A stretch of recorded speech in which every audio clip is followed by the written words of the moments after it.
You ask Tiger to calculate. This deals with finding the midpoint between 2 points. The midpoint between the 2 points is 3.5, 18.5. Let's solve it step by step.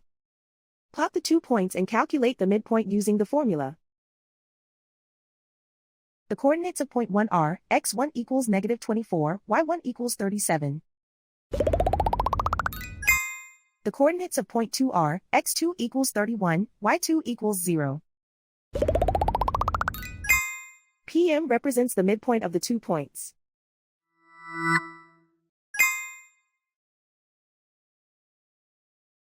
Use the x values in the midpoint formula to find the midpoints x. x1 equals -24. x2 equals 31.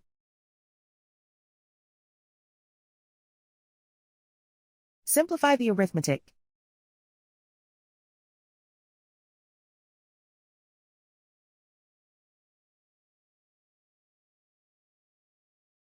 Use the y values in the midpoint formula to find the midpoints y.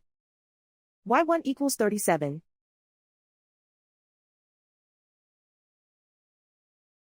y2 equals 0.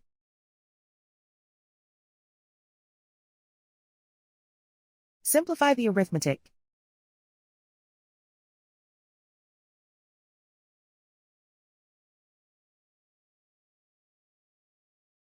And so, the midpoint is 3.5, 18.5.